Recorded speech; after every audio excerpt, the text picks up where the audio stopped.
on va avoir un moment de discussion autour de ces exposés. Et puis ensuite, on enchaînera sur la conférence que tout le monde attend de Souleymane Bachir-Diane. Alors, peut-être je sais que tout le monde, vous allez avoir des questions. Moi, je voulais peut-être dire un mot. D'abord, je vous remercie tous les trois, tous les quatre, Madame la Présidente, mais notamment tous les trois, parce que vous avez le regroupement de ces trois présentations, a priori, sur des objets avec des perspectives et des références tout à fait différentes. Vous avez fait exactement ce que j'attendais, c'est-à-dire de faire exploser, en fait, cette idée de la modernité du XVIIIe siècle. Puisque, alors ce matin, on avait les Lumières médiévales, mais là, évidemment, si on dit Lumière et modernité, évidemment, ce qui vous réunissait, c'était le XVIIIe siècle. Eh bien, Lumière et modernité, on a, dans l'historiographie, dans les évidences, c'est les Lumières européennes, c'est la production de la science moderne, c'est l'invention des droits de l'homme, et c'est l'Europe qui prend un écart définitif avec le reste du monde, que l'on appelle ça la grande divergence sur un plan économique avec la Chine. Et c'est évidemment le livre de Kenneth Pomeranz, qu'on appelle ça modernité européenne, alors que d'autres parties du monde seraient à ce moment-là en déclin intellectuel, culturel, scientifique. Or là, vous avez fait totalement exploser cette vision des choses, à la fois parce que, avec Stéphane, on a bien vu que finalement, cette science des Lumières, eh bien, c'est une science sceptique, tu as terminé, c'est une science inquiète, c'est une science qui essaye de mettre des frontières et hésite sur la manière de faire ces frontières. C'est une science qui est aussi à l'écoute des savoirs non européens qui sont intégrés selon des modalités plus ou moins différentes au savoir européen. On le voit très bien dans le cas notamment amérindien, puisque tu as cité le baron de La Hontan. Il y a aujourd'hui une thèse qui défend l'idée que, en fait, les dialogues du baron de La Hontan avec Addario serait non pas une fiction, comme on l'a dit très souvent, mais un véritable chef huron, un Condarion, et que, de ce point de vue-là, La Hontan aurait donné sur la scène philosophique occidentale la voix philosophique, aurait fait entendre notamment une critique des inégalités européennes, que Rousseau ensuite aurait reprise de la pensée amérindienne de Condarion. Donc on est là-dedans dans une remise en cause. Avec Céline, on a bien vu que ces droits de l'homme, eh bien, il y a tous ces débats qui posent la question de leur universalité ou pas, pendant que, inversement, si on change de focale et qu'on regarde du côté du monde islamique, lui-même dans sa diversité, eh bien, on a finalement un monde qui n'était pas du tout, ou en tout cas pas en déclin, mais au contraire avec des formes de dynamisme culturel, intellectuel, et c'est au fond une tradition occidentale aussi, enfin, et pas seulement d'ailleurs occidentale, aussi sans doute islamique, qui l'a rivifié. Donc on voit que les choses, effectivement, le panorama est beaucoup plus multiple, il est beaucoup plus divers, et tous ces grands récits de décalage géographique se défont. Alors, la question peut-être pour vous trois, pour lancer la discussion, c'est la question du religieux, parce qu'au fond, c'est une question qui traverse ces questions et vos exposés, alors très explicitement, évidemment pour Ismaïl, mais aussi en fait implicitement, je pense, enfin explicitement chez Stéphane, on a vu avec l'animisme, mais implicitement avec la question des droits de l'homme. Et la question que je vais vous poser, c'est la question de la sécularisation. Parce qu'au fond, aujourd'hui, une des critiques qui est faite à ce mouvement des Lumières européennes, il y a la critique, et qu'on peut lire comme un des versants de la critique postcoloniale, c'est la critique de la sécularisation. C'est évidemment le travail de Talal Assad et d'un de ses disciple actuel, qui est Mohamed Ahmadreza, qui, dans son livre notamment des empires sous la terre, défend l'idée que la sécularisation produite par les Lumières et notamment dans le cadre français par les droits de l'homme, la Révolution et l'affirmation d'un universalisme républicain, était un des instruments de la domination coloniale européenne et française. Et donc, au fond, on voit bien que là, ce qui est en jeu, c'est la manière aussi dont l'Europe des Lumières crée des frontières entre le religieux et le non-religieux. Et de ce point de vue-là, le fait que ce soit... j'étais très frappé dans l'exposé d'Ismaïl sur le fait que c'était essentiellement une bibliographie anglophone et germanophone que tu évoquais. Et c'est peut-être pas pour rien, parce que le concept de Aufklärung a un rapport à la question du religieux, intègre beaucoup moins une dimension radicalement anti-religieuse que le concept français de lumière. Donc, je voulais éventuellement que vous réagissiez à ça, et peut-être que vous disiez effectivement, est-ce que vos différentes interventions, est-ce que ces points de vue permettent de revenir sur cette question des droits de l'homme ou de la modernité scientifique européenne comme facteur, comme articulant les Lumières à la sécularisation, sachant qu'aujourd'hui, c'est aussi un des horizons de la critique des droits de l'homme, qui n'est pas simplement... parce qu'évidemment, quand c'est la critique au nom des droits des esclaves, finalement, on est assez volontiers à l'intégrer. Quand c'est une critique au nom des communautés religieuses et de la place du religieux dans les sociétés, le point de vue, la position est un peu différente. Donc voilà, sur cette question de la sécularisation et comment vos trois interventions peuvent faire bouger l'articulation classique du concept de lumière avec celui de sécularisation, j'aimerais bien, éventuellement, si vous le souhaitez, vous entendre réagir, et puis ensuite, on aura les interventions de la salle. Et je reprendrai, je vais circuler à nouveau le micro.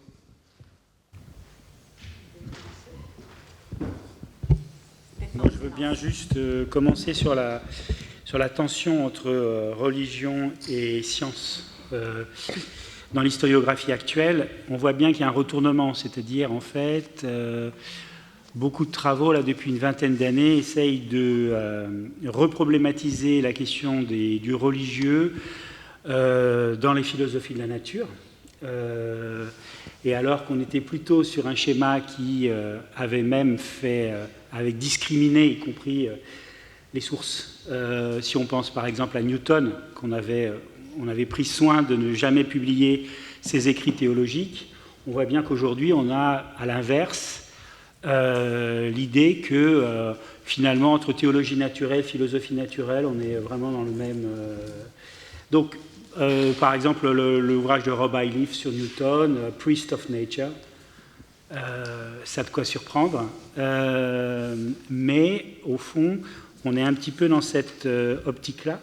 Donc la sécularisation pour les sciences, je dirais, je la vois pas, je vois plutôt un triomphe ou un déplacement dans le centre de gravité qui fait que les opérations françaises de délimitation, d'exclusion du religieux de la sphère savante, telle qu'on peut la voir chez De Bros, c'est vraiment une opération très intéressante d'objectivation du religieux. On pourrait presque dire, voilà, c'est une opération qui est commune à ce qu'on va appeler les sciences religieuses au XIXe, etc. C'est vraiment sanctuariser un domaine avec des objets, des pratiques. C'est une dimension aussi assez anthropologique.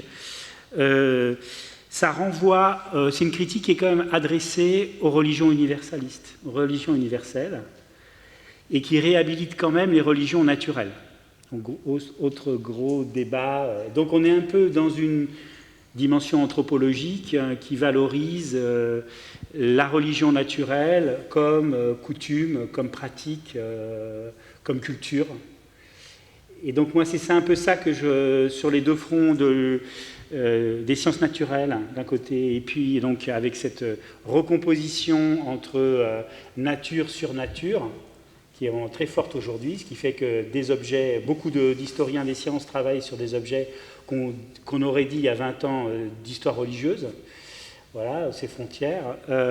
Et puis, de l'autre côté, une approche plus anthropologique, des savoirs anthropologiques, où la religion naturelle, en fait, va est interprété autour d'une histoire des cultures, des coutumes, et ça aussi, de la nature humaine. Ça aussi, c'est une tendance aussi affirmée, quoi. Donc, enfin, ce que j'ai vu. Oui, alors je voulais revenir un peu sur la question et notamment sur Talal Assad que j'ai mis dans la bibliographie Formations of the Secular, parce qu'il y a cette critique chez Assad consistant à dire en fait les droits de l'homme n'ont été d'aucun usage pour l'émancipation des Afro-Américains, étant donné la manière dont la catégorie d'humanité était pensée.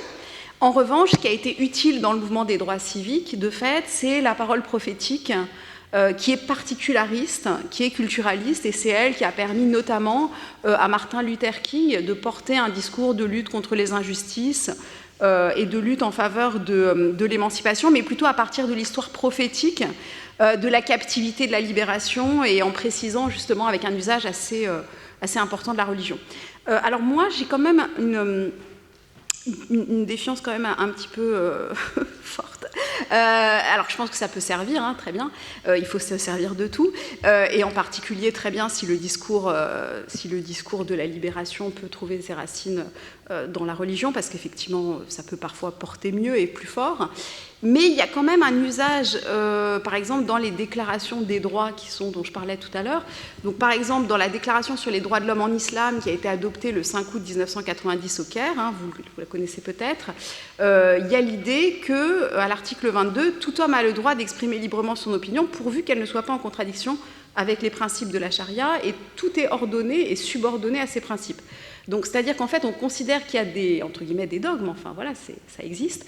Et donc, oui, ça constitue une limitation objective de la liberté d'expression. Donc voilà, est-ce qu'on veut effectivement qu'il y ait ce genre de limitation? C'est un peu la question qui peut être posée.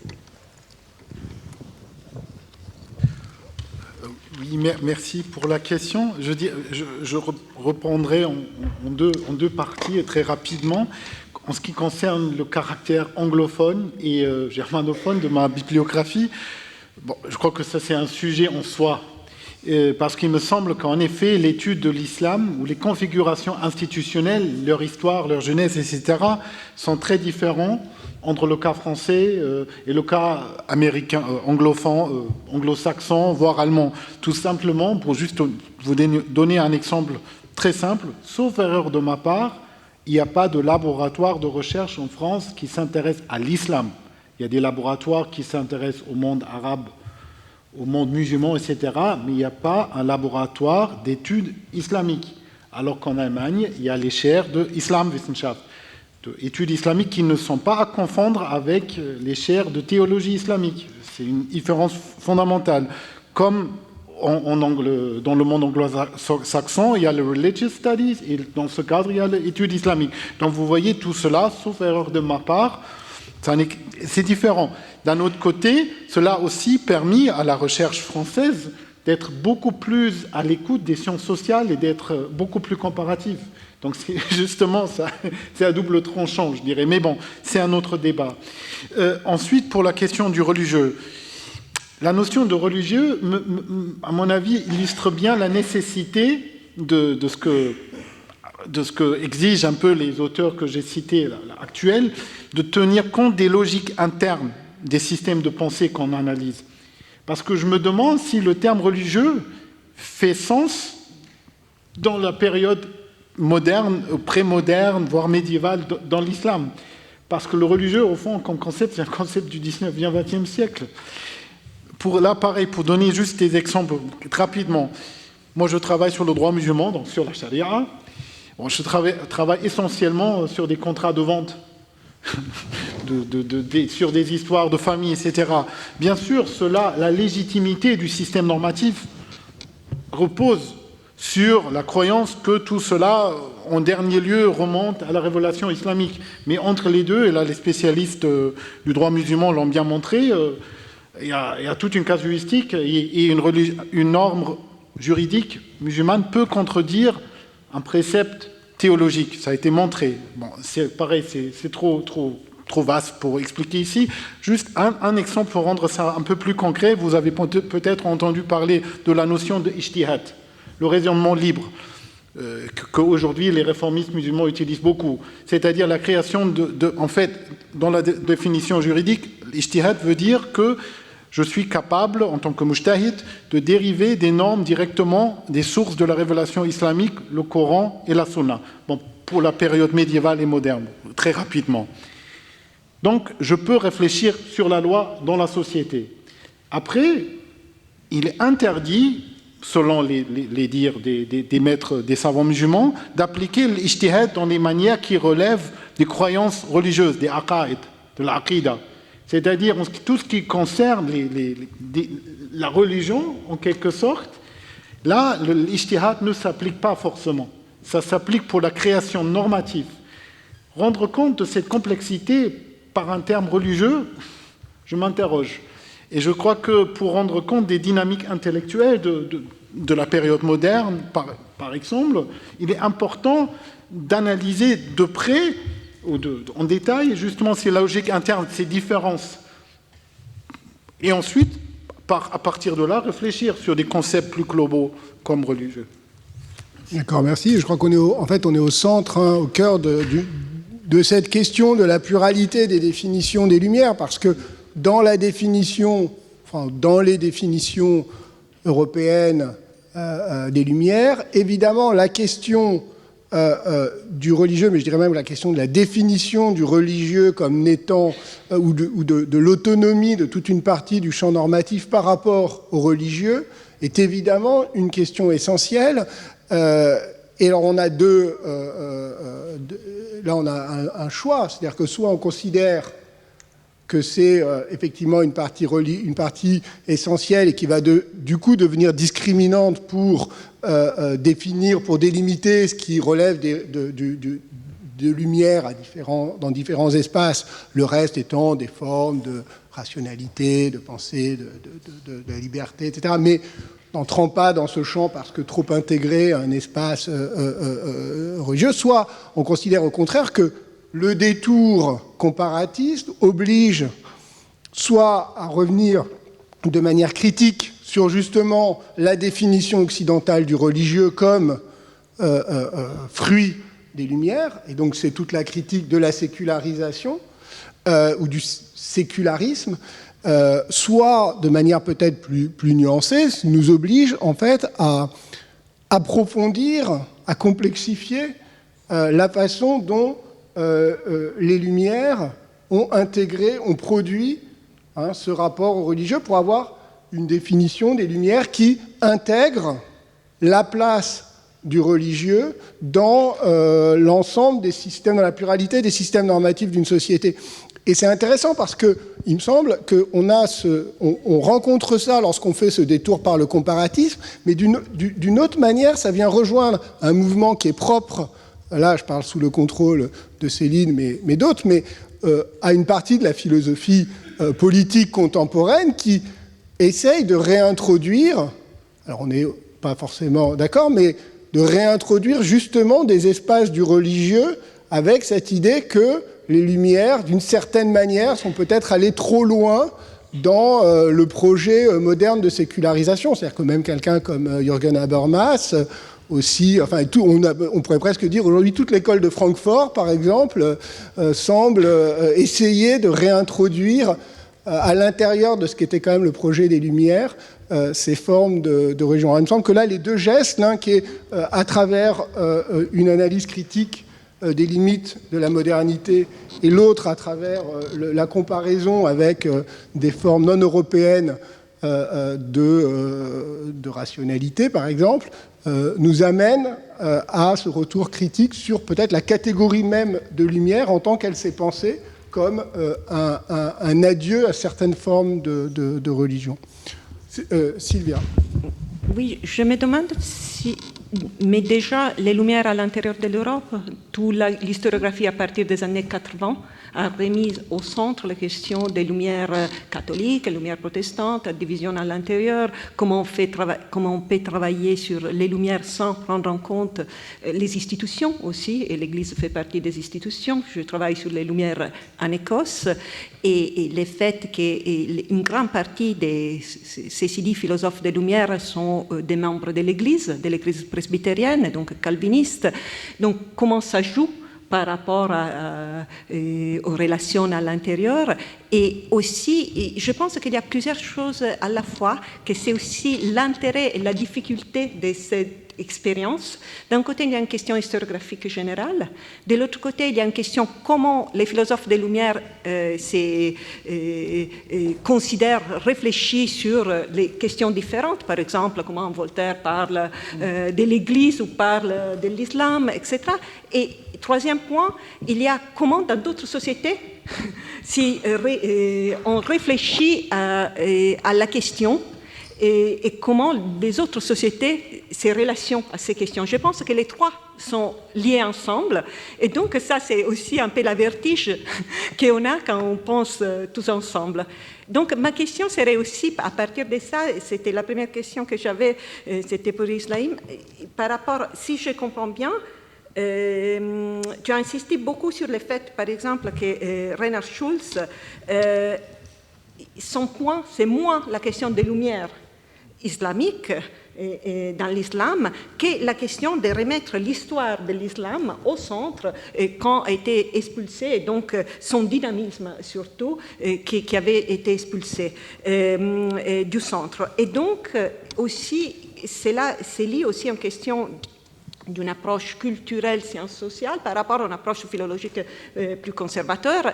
Et donc, ma question serait, est-ce que les mots d'Aufklärung, en ce cas, donc, seraient utiles pour toi, pour réfléchir, ça aide à réfléchir sur la question de l'islam ou non? Ça, ce serait ma première question. Et la deuxième question pour... Céline et Stéphane, il me semble que ce qui émerge de façon très différente, parce que l'objet est très différent, mais en Stéphane c'est très clair, mais je pense aussi en Céline, et c'est une question plutôt qu'une affirmation, ça, c'est la question du doute, qui est comme l'une des caractéristiques des Lumières. Si je dois donner une définition des Lumières, pour moi, ce serait beaucoup plus un doute sur la science de l'homme, un doute sur les constructions, qui est une solution unique. Et c'est un peu différent peut-être sur la question des droits de l'homme, parce qu'il y a la question du droit, là, qui interviennent. Et donc, qu'est-ce que ça change? Dans la question anthropologique des frontières, c'est des frontières inquiètes, etc. Mais il semble qu'on voit surtout toute une série de positions différentes que c'est difficile de réduire à une formule unique. Donc, ce serait autour de ça que je voulais revenir sur ces points. Et tu disais, Stéphane, dans un moment, quand tu parlais de Hokkaido, que l'opposition entre barbares et civilisés, les savants japonais s'inspirent des Occidentaux. Est-ce que c'est le cas? Où il y a aussi d'autres façons de représenter les différents peuples dans d'autres institutions, etc. C'est la même chose. Est-ce que, quand je travaille sur les questions raciales, est-ce que la race, c'est une invention de l'Occident ou bien c'est possible de la regarder, voir dans d'autres sociétés? Ce serait un peu ça. Merci beaucoup pour la question. Donc, aussi, très rapidement, si je prends le sens du mot Aufklärung, donc de renseigner, d'éduquer en quelque sorte, je dirais qu'en effet, à l'époque moderne, dans les sociétés musulmanes, à partir du 15e, 16e siècle, ça ne colle pas, mais disons au 15e, 16e siècle, ce que personnellement j'observe un peu partout dans le monde musulman, c'est une diffusion massive des savoirs religieux scripturaires, c'est-à-dire du droit, de la théologie. Donc on voit que le niveau, et à cette époque-là, c'est ça l'éducation savante en quelque sorte, et on voit que ça se développe et que ça se diffuse de façon remarquable dans des couches sociales vaste, y compris par exemple dans des zones rurales. L'essor d'un islam ouest-africain, là, les manuscrits de Tombouctou, etc., fait partie de ce processus, à mon avis. Donc on voit qu'une érudition musulmane se diffuse beaucoup plus au sein de la société. Et cela soulève beaucoup de questions aussi liées à la literacy, etc. Donc de ce point de vue, et lié à cela, et aussi ce débat autour de la théologie rationaliste.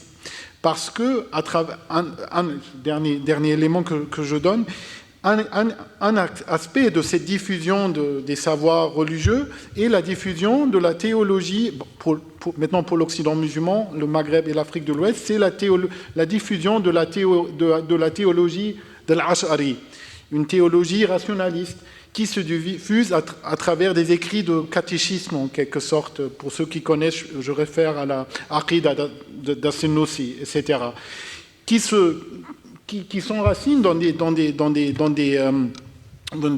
couches sociales différentes, assez vastes.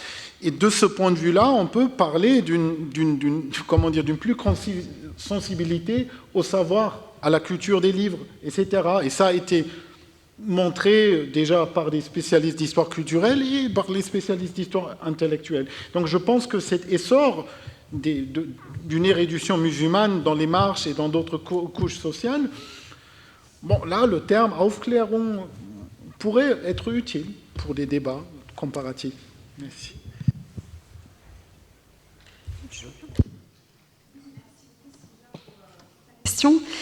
Sur la question effectivement du doute et des lumières, bon, c'est une énorme question, hein, mais je vais essayer d'y répondre pour ce qui m'a concernée aujourd'hui.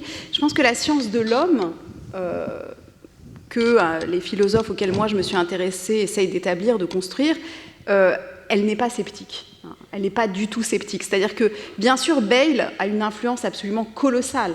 Hein, évidemment. Donc ce que Francine Markovitz appelle le décalogue sceptique est vraiment fondamental pour la construction des savoirs au XVIIIe siècle. Néanmoins, clairement, Montesquieu, quand il écrit de l'esprit des lois, il veut corréler des phénomènes, il veut donner des lois de l'histoire, et il y croit dur comme fer. Alors, ça ne veut pas dire que ces lois sont des dogmes, encore une fois. Et il y a une très belle formule qui concerne la torture, que j'aime beaucoup citer, où Montesquieu dit, bon, théoriquement, la torture convient aux États despotiques. Et puis il dit... je ne sais si c'est l'esprit ou le cœur qui me dicte cet article, mais je ne peux pas écrire ça. Et donc la torture doit être universellement, justement, abolie. Donc en fait, il y a du doute.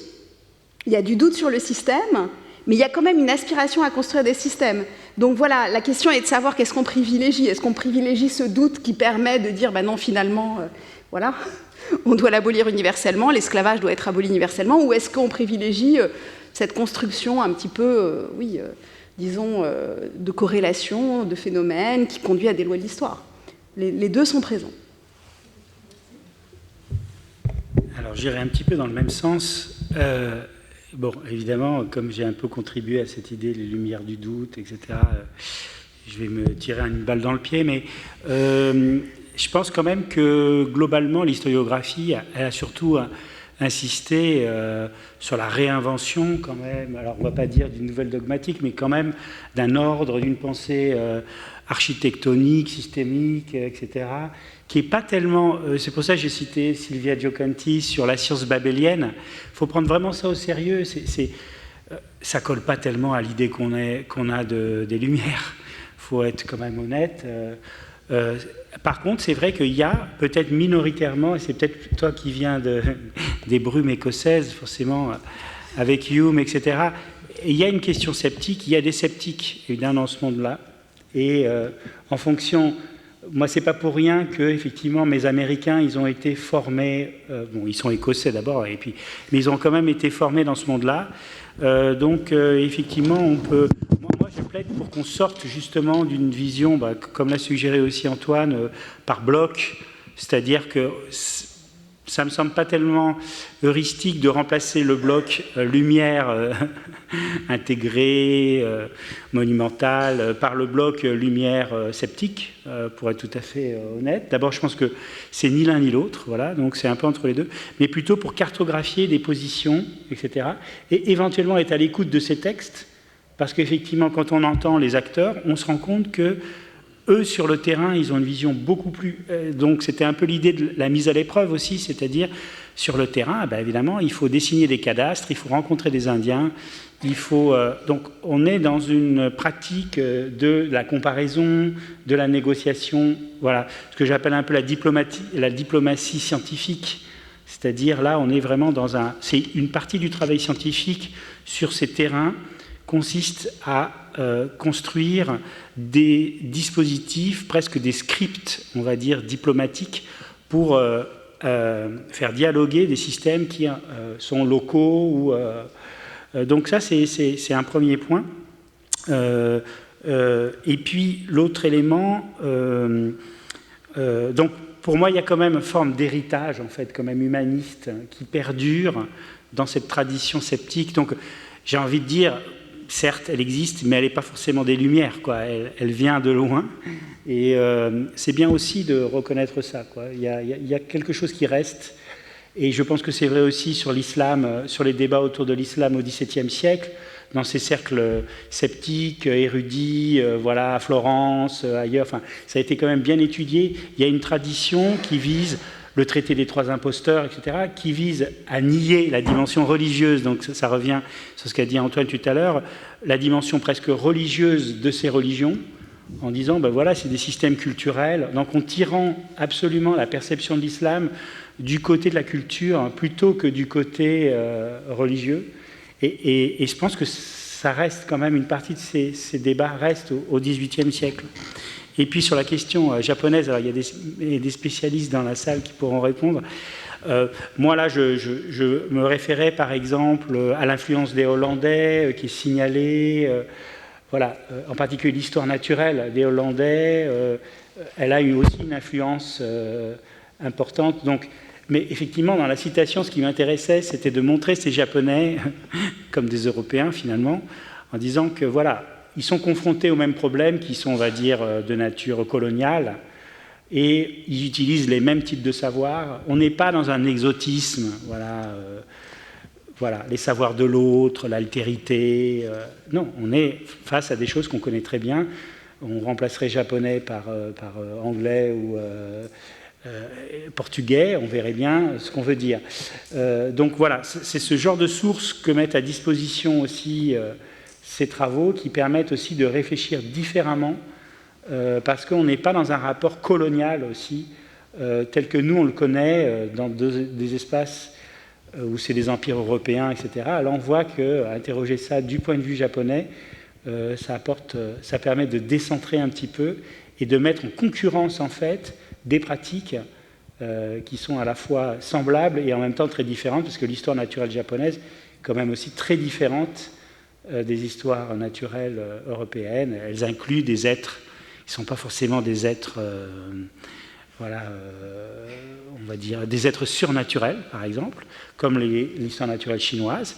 Bon, voilà, les Européens ne s'y retrouvent pas forcément. Voilà, Linné ne serait pas d'accord. Mais voilà, je trouve que c'est intéressant. Voilà.